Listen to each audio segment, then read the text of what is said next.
Na entrevista do dia com Maria Lídia Flandoli, uma análise sobre a atuação do Supremo Tribunal Federal em tempos de crise política.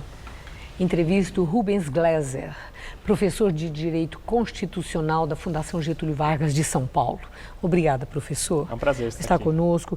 Bom, que o Supremo é o órgão máximo do Poder Judiciário, é o guardião da Constituição, é considerado um órgão indispensável para o equilíbrio institucional, não há questionamento. Certo.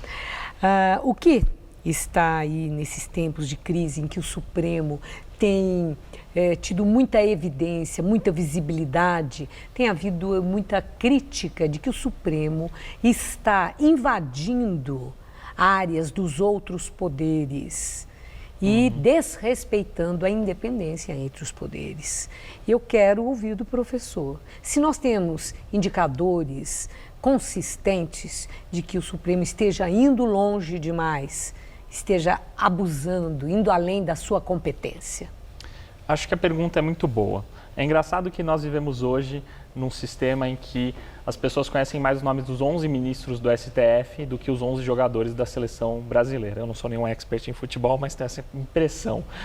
E, de um certo modo, se imaginava que a política tinha entrado para o Supremo Tribunal Federal de maneira irreversível. Mas o que acontece é que o Supremo Tribunal Federal, ele entrou na política, ele está no centro da política. A política acontece no centro do Supremo Tribunal Federal. E com isso é natural que ele decida cada vez mais sobre questões polêmicas que vão beirar a política, as questões morais, que normalmente se imaginariam que quem deveria decidir são as pessoas que recebem o voto popular. Mas é o Supremo que decide sobre célula-tronco, é o Supremo que vai decidir sobre aborto, é o Supremo que decidiu sobre greve, desaposentação, esse tipo de coisa. E nisso se pergunta, será que, já que eles não são eleitos, eles estão exagerando no poder deles? O poder deles não é simplesmente aplicar a lei, por que eles criam tanto? Esse é um questionamento razoavelmente até antigo, é um problema recorrente com as Supremas Cortes no mundo inteiro. E a questão é o seguinte, nós não podemos imaginar que essa divisão de separação de poderes por caixinhas, tão direitinhas, que elas existam e que devam ser respeitadas porque elas não existem mais. Nós vivemos num mundo complexo. Qual é o excesso do Supremo? Ele está tomando decisões que acabam retirando os controles que os outros poderes têm sobre eles. Mas a lei é clara sobre os limites da competência do Supremo em referência a essas decisões? Não, de jeito nenhum. E por dois motivos. Em primeiro lugar, porque a lei é vaga. E um segundo motivo, porque o Supremo tem a competência para dizer até onde vai a competência dele. Então, uma decisão recente, mas muito importante, foi essa sobre quem vai suceder o presidente da República. Se uma pessoa que vai suceder o presidente da República, no caso de ausência, que seria o presidente da Câmara dos Deputados, o presidente do Senado Federal e o presidente do próprio STF, se ele poderia realizar essa função caso tenha uma denúncia, uma ação penal correndo contra eles na Justiça. Não há nenhuma palavra sobre isso na Constituição. Isso nunca impediu o Supremo de tomar decisões. O problema dessa decisão é o seguinte, cabe apenas ao Supremo, por uma decisão dele de aceitar uma ação penal e de dar essa interpretação para a Constituição, derrubar presidentes de Câmara e de Senado. E daí ele ganha muito poder sem haver nenhum outro poder para controlá-lo. E esse acaba sendo o nosso problema e o nosso dilema. Bom, falando nisso de não ter nenhum outro poder para controlá-lo, a própria questão da morosidade dos processos. Nós sabemos que o Supremo está abalroado de processos, até pela abrangência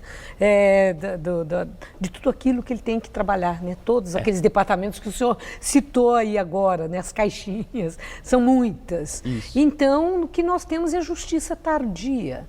E o curioso é que os magistrados, os ministros do Supremo, não tem que dar satisfação para ninguém. Por que ele fica tanto tempo com um processo lá? Exato. Um dia saiu a notícia do Paulo Maluf, que tem um processo dele que está lá, 15 anos, né? Esperando, mas e aí? Né? Então, eu estou esperando o quê? Mas não precisa haver explicação. Quando pede vista, fica com aquele processo lá. Ou quando prioriza, não dá satisfação, priorizei por quê? Por que eu puxei esse aqui primeiro? E etc. Eles são, os magistrados do Supremo Tribunal Federal, realmente soberanos. Não há instância alguma que possa definir critérios para o andamento da imensa pilha de processos que eles têm sim de trabalhar? É engraçado, né? O Supremo tem muito mais trabalho do que ele consegue fazer há décadas. E os ministros sabem disso, os analistas sabem disso. Só que, de certa maneira, eles nunca tomam as medidas necessárias para deixar de tomar essas decisões. Porque na medida em que eles aceitam que eles não precisam mais decidir sobre determinados tipos de processo, eles não podem mais decidir aquelas questões. Então, eles abrem mão de um certo tipo de poder. E aí a gente tem duas questões importantes. Uma é esse controle do tempo, e a outra é o foro privilegiado, que no Supremo Tribunal Federal é extremamente problemático, porque ele simplesmente não tem estrutura de realizar julgamentos de ação penal naquele nível. E outro problema é o seguinte: o presidente do Supremo Tribunal Federal, que hoje é a ministra Carmen Lúcia, tem total liberdade, num universo de centenas de milhares de ações, de escolher quais vão ser julgadas. Então, desde a sua posse, no último mês, nós temos pautas que eram potencialmente perigosas para o governo, mas que todas vieram muito bem a calhar. Nós tivemos a proibição da desaposentação, que basicamente impede que as pessoas que voltaram a trabalhar depois de aposentar recalculem a aposentadoria. Nós tivemos a inviabilização da greve do servidor público, pelo menos por um certo período de tempo. Ontem se permitiu que empresas que estão devendo para o poder público vão poder ser protestadas, além de executadas. 3 vitórias gigantes que foram escolhidas pela presidente, sem precisar prestar conta a ninguém. Não há controle. Não há controle. Eu tenho aqui também uma outra questão, a partir daquilo que o senhor falou, das decisões, assim, do aspecto político, das decisões dos 11 magistrados do Supremo Tribunal Federal.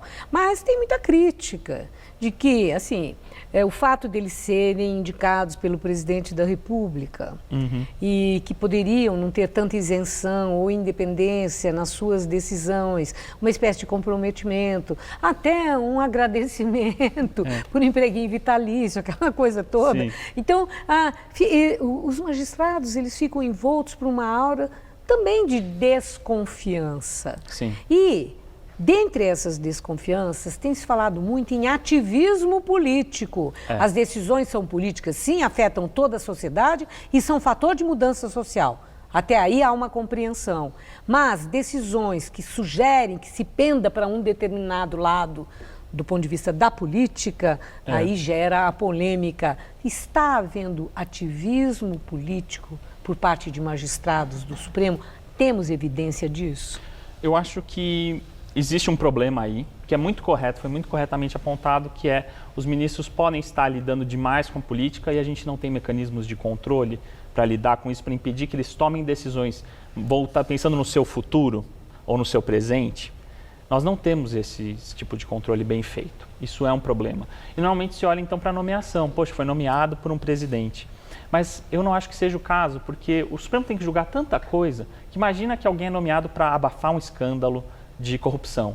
Mas dali a 5 anos, porque esse ministro vai ficar décadas, ele tem que julgar uma reforma econômica. Às vezes ele não concorda. É difícil você ter alguém totalmente alinhado com o governo. Imagina o caso do ministro Dias Toffoli. Quer dizer, é injusto, que nos últimos 2 anos... não é injusto. A acusação de que possam estar fazendo ativismo político? Eles podem estar fazendo, mas a solução é outra. Então, o ministro se aposenta e não existe nenhuma proibição para que ele volte para a política. Não existe nenhuma proibição para que ele faça tráfico de influência na própria corte ou na República.